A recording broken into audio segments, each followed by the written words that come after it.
Good morning বন্ধুরা, তোমরা সবাই কেমন আছো? আশা করি ভালো আছো। আমি তো খুবই ভালো আছি। শিপ্রাস লাইফে তোমাদের সবাইকে স্বাগত জানিয়ে আরেকটি নতুন ব্লগ শুরু করছি। আর দেখতেই তো পাচ্ছ, খুব আনন্দেই আছি আর রেডি হয়ে গেছি। এই যে জিনিসগুলো গাড়ির মধ্যে নিয়ে নিলাম, বাপের বাড়িতে যাচ্ছি ষষ্ঠীর জন্য। তো সকাল সকালেই যাওয়ার কথা ছিল, কিন্তু সকাল সকাল হলো না, একটু লেট হয়ে গেল রেডি হয়ে বেরোতে বেরোতে। তো বেশিক্ষণ সময় লাগবে না, অল্প সময়ই লাগে আমাদের বাড়িতে যেতে, 35 মিনিট মতো লাগে। বেরিয়ে গেছি তো, চলে যাব, অসুবিধা নেই। রাস্তায় জ্যাম থাকলে একটু দেরি হয়। তো আমরা যাচ্ছি, দেখতে থাকো বাড়িতে গিয়ে কি কি করি আর কি কি না করি, তোমাদের সবটাই শেয়ার করার চেষ্টা করছি আমি।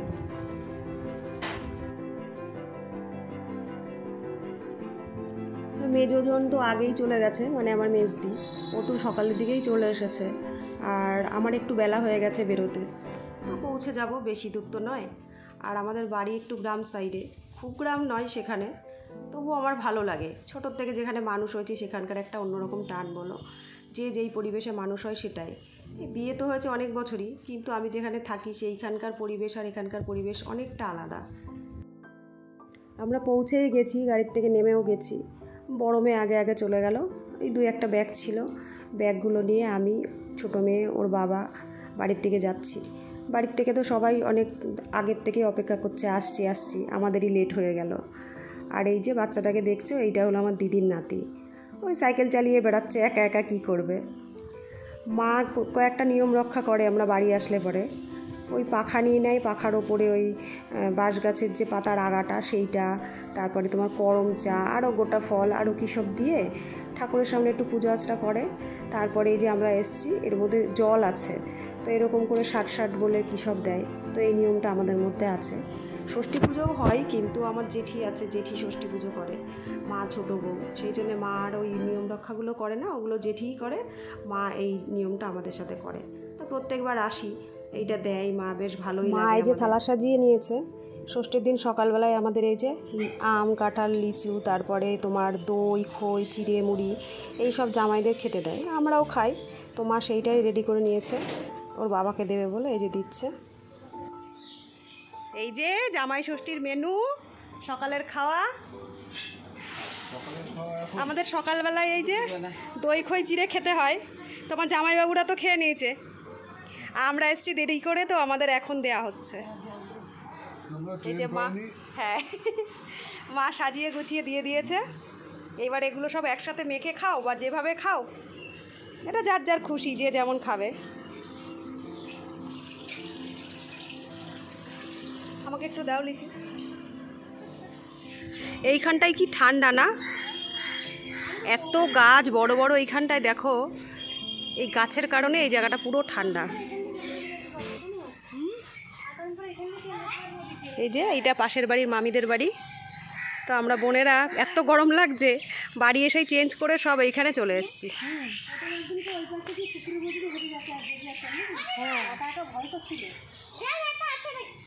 আছে নাকি কোথায়? ও হ্যাঁ, এই তো একটা পড়েছে, তো কচি।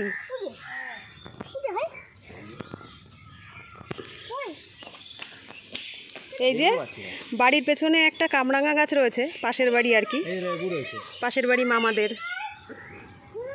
তো কামরাঙা প্রচুর হয়, তা এখন দেখছি নেই খুব একটা, দু একটা আছে। এই গাছে লেবু আছে।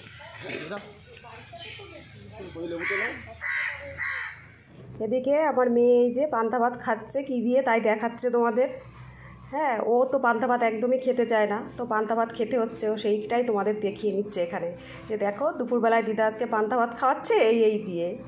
তো দেখো আমাদের আজকে পান্তা ভাতের জন্যও তো রান্নামা করেনি, কিন্তু পান্তা ভাত করতে যেহেতু হয় সেহেতু জল দিয়ে দিয়েছে। তো ডিম রান্না হয়েছিল, আলু পটলের তরকারি হয়েছিল, একটা ভাজা হয়েছিল, আর আর কি যেন হয়েছিল, যাই হোক আমি অতটা সব খেয়ালও করিনি, সব খাইও নি। আর এদিকে আমার ছোটো মেয়ে এখনও খায়নি, পরে খাবে আমার সাথে, তো একসাথে আমি ও আর যে যে বাকি আছে খেয়ে নেব।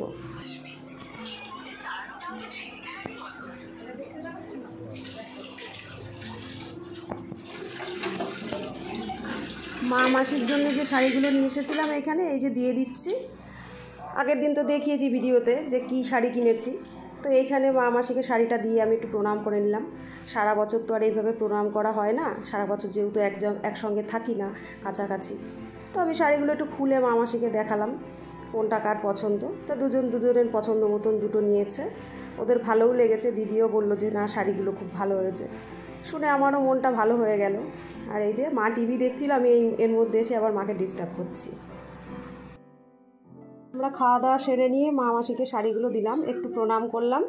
তারপরে 3 বোন মিলে একটু পাড়ায় গেছিলাম, ওই সবার সাথে একটু দেখা করতে, একটু গল্প ছোটবেলায় খেয়েছি জানিস তো দি, এগুলো কাঁচা।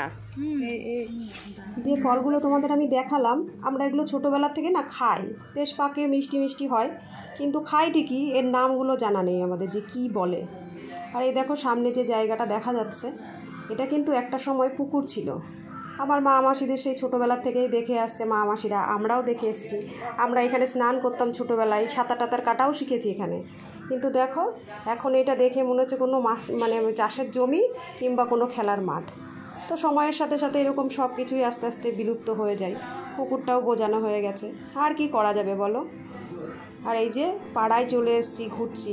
তো মামি, দিদা, বৌদি, যাকে যেরকম বলি, একটুখানে দাঁড়িয়ে এখানে একটু গল্প করে নেওয়া হলো। তারপরে গল্প শেষে এই যে সন্ধ্যাবেলায় বাড়ি চলে এসেছি। পাড়া ঘুরে যখন সন্ধ্যাবেলায় বাড়ি এসেছি, তখন দেখছি মা গোপালদের পুজো টুজো দিয়ে শয়ন দেবে, তাই যে সুতির জামাগুলো পরিয়ে দিচ্ছে।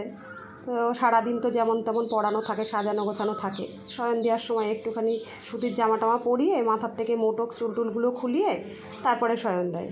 তো এখানে 2টো গোপাল আছে, ওই বড়োটা আছে আমার দিদির গোপাল, আর ছোটোটা আছে মায়ের। তো দুজনকেই এখন জামা কাপড় চেঞ্জ করিয়ে তারপরে আবার শয়ন দেবে। তো মা বললো এই দেখ একটু ফটো টটো তোল গোপালের, তাই গোপালের আবার একটু ভিডিও করে নিলাম, তোমাদেরও দেখানো হয়ে যাবে। তো এই যে বড়জন, আর একজনকে দেখাচ্ছি তোমাদের। তো এই দেখো আর একজন, তো এইটা একটু ছোট। এই শয়ন টয়ন দেওয়া হয়ে গেল। এইবার দেখো জামাইবাবু পকোড়া করবে রাত্রেবেলায়, এটা সন্ধ্যার টিফিন, রাত্রের নয়। তো গতবারও ষষ্ঠীর সময় জামাইবাবু সেরকম চিকেন সাটে টাটে বানিয়েছিল, তো এবারও করা হচ্ছে চিকেন পকোড়া। তো সেইটারই প্রিপারেশান চলছে। চিকেন পকোড়ার সমস্ত সব রেডি হয়ে যাবে, তারপরে এগুলো ভাজা হবে উনুনে। তো দেখতে থাকো, কাঠের উনুনে পকোড়াগুলো ভাজা হবে, আর কেমন হয় না হয় দেখাচ্ছি তোমাদের।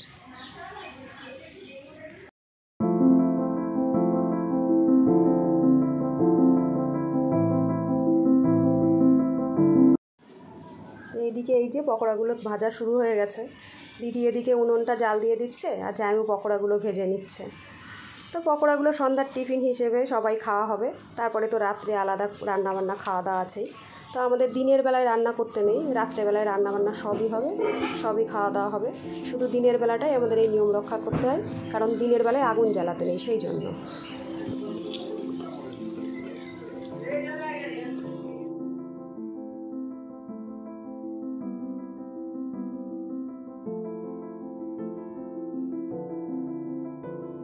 পকোড়া ভাজা তো কমপ্লিট, আমরা নিয়ে খেতে বসে গেছি সবাই মিলে।